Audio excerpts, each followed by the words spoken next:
Halo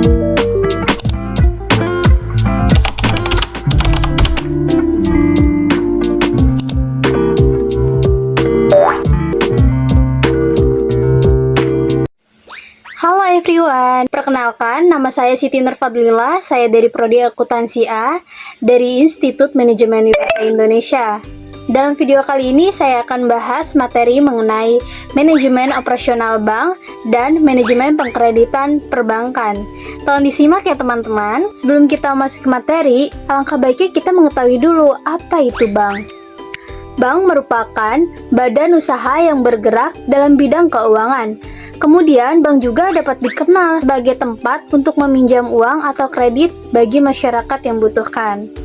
Di samping itu, bank juga dikenal sebagai tempat alat tukar-menukar uang, memindahkan uang dan menerima segala macam bentuk pembayaran dan setoran seperti pembayaran listrik, kuliah, air, pajak, dan lain-lain.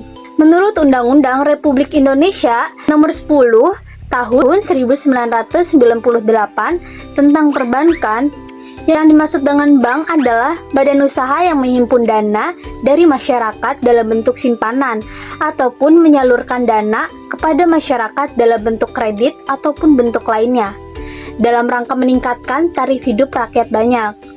Nah, dalam undang-undang tersebut sudah dijelaskan, bank mempunyai kegiatan-kegiatan yang dijalankan. Apa saja ya kegiatan-kegiatan yang dilakukan oleh bank?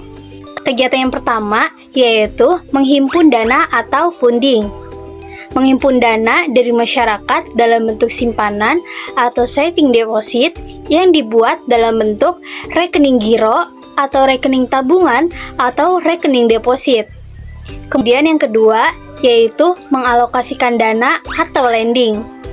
Mengalokasikan dana atau lending kepada masyarakat yang membutuhkan. Lending dilakukan untuk membiayai 6 sektor-sektor produktif untuk meningkatkan pertumbuhan ekonomi suatu negara. Selain kedua kegiatan tersebut, yaitu yang terakhir, yaitu melayani nasabah-nasabah dalam bentuk penerimaan atau pembayaran tunai. Dilihat dari kegiatan usahanya, maka bank memiliki fungsi sebagai lembaga intermediasi atau perantara antara pemilik modal dengan pengguna dana.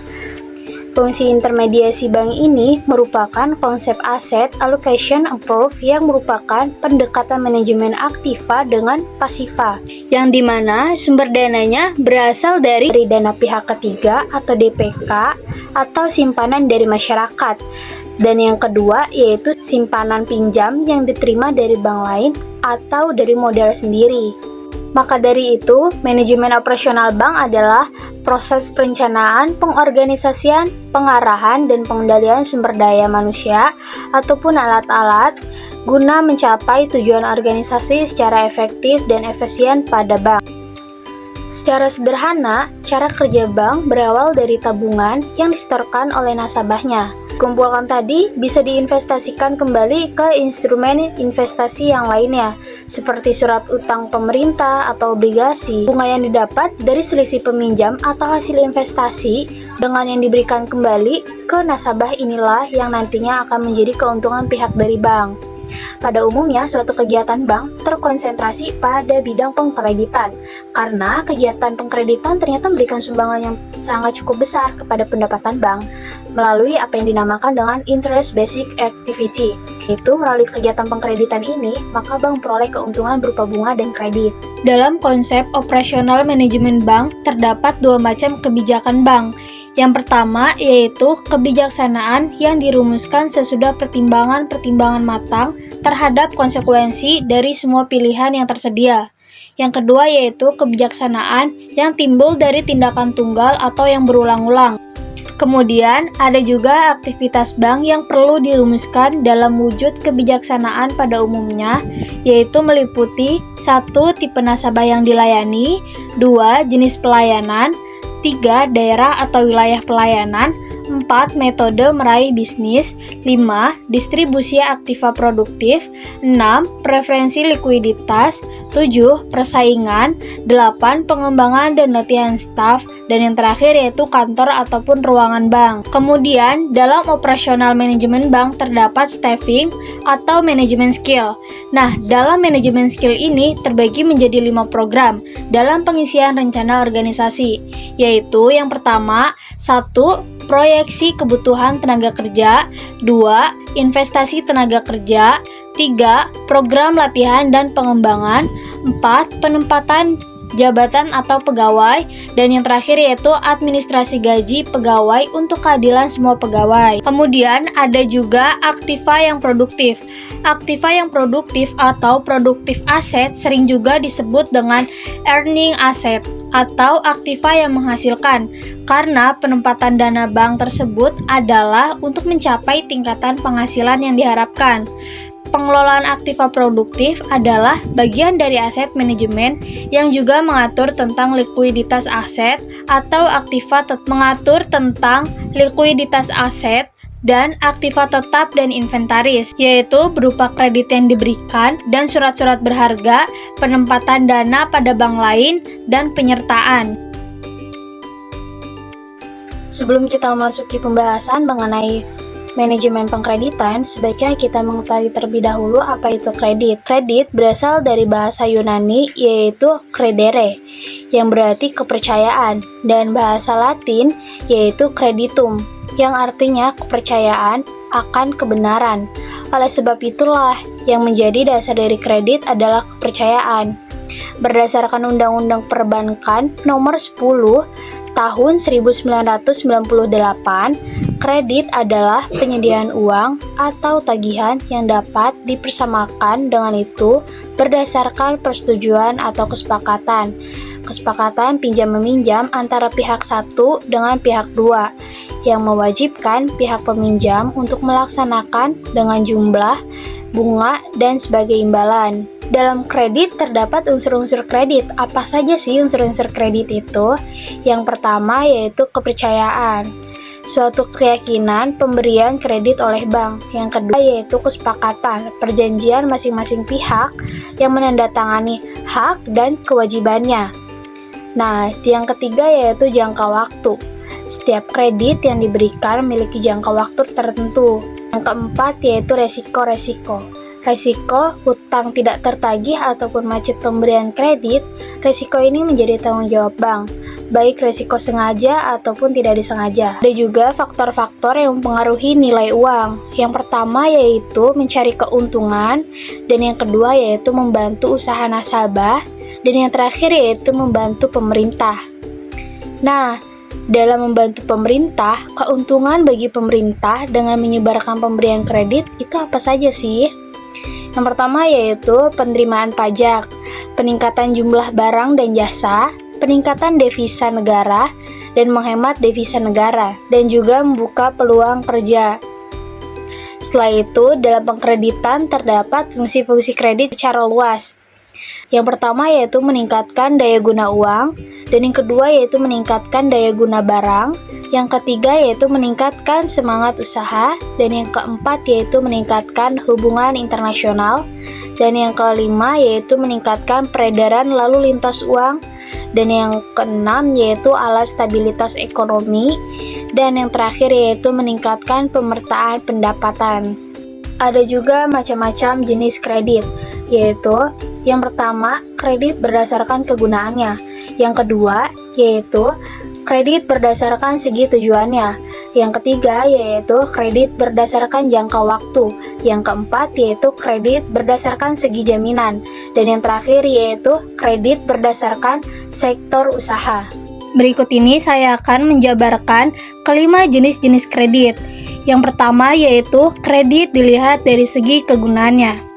Kredit ini dibagi menjadi dua, kredit investasi yang digunakan untuk keperluan usaha, kemudian kredit modal kerja yang digunakan untuk keperluan meningkatkan produksi. Kedua, yaitu kredit dilihat dari segi tujuannya. Nah, kredit ini dibagi menjadi tiga, kredit produktif, kredit konsumtif, dan kredit perdagangan. Kemudian yang ketiga, kredit dilihat dari segi jangka waktu. Nah, kredit ini dibagi menjadi dua. Yang pertama yaitu kredit jangka pendek, yang dimana jangka waktunya dilihat kurang dari 1 tahun atau paling lama 1 tahun. Kemudian yaitu kredit jangka panjang. Kredit jangka panjang ini dilihat dari jangka waktunya di atas 3 tahun atau 5 tahun. Kemudian yaitu yang keempat, kredit dilihat dari segi jaminan. Dibagi menjadi dua. Yang pertama, dengan jaminan yang dimana terdapat barang buktinya yang berwujud ataupun tidak berwujud. Kemudian yang kedua, tanpa jaminan, yaitu prospek kerjanya atau prospek usahanya. Maka dari itu, apa sih yang dimaksud dengan manajemen pengkreditan? Manajemen pengkreditan adalah pengelolaan kredit yang dijalankan oleh bank, meliputi perencanaan, pengorganisasian, pelaksanaan, pengawasan, sehingga kredit tersebut berjalan dengan baik, sesuai dengan kesepakatan antara bank dan debitur. Kemudian, ada juga masalah-masalah dalam kegiatan pengkreditan. Kredit sebagai salah satu usaha dunia perbankan, di samping memberikan sumbangan pendapatan yang cukup besar, ternyata mempunyai masalah yang cukup rumit. Di antaranya yaitu, yang pertama, masalah pengkreditan bersifat kasuistis. Masalah yang dihadapi seorang debitur berbeda dengan masalah debitur-debit lainnya. Kedua, masalah pengkreditan cukup kompleks, sehingga untuk menanganinya perlu kerjasama dari berbagai disiplin ilmu pengetahuan atau berbagai profesi. Antaranya yaitu ahli hukum, ahli pemasaran, akuntan, insinyur, dan berbagai bidang lainnya.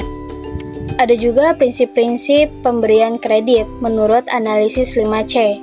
Yang pertama yaitu karakter, yang kedua yaitu capacity, dan yang ketiga yaitu kapital, dan yang keempat yaitu collateral, dan terakhir yaitu condition. Ada juga prosedur pemberian kredit. Yang pertama yaitu berkas-berkas, yang kedua yaitu penyelidikan berkas pinjaman, yang ketiga yaitu wawancara, dan yang keempat yaitu on the spot, kelima yaitu penandatanganan akta kredit, dan yang terakhir yaitu realisasi kredit. Dalam operasional pengkreditan terdapat kualitas kredit. Kualitas kredit dari debitur bank merupakan parameter yang digunakan oleh otoritas jasa keuangan untuk menentukan tingkat kualitas kredit berdasarkan pengkelompokan ketepatan waktu pembayaran tagihan dan jumlah hari tunggakan pembayaran. Kualitas kredit ini dikelompokkan menjadi 5. Yang pertama itu kredit lancar, yang kedua yaitu kredit dalam perhatian khusus,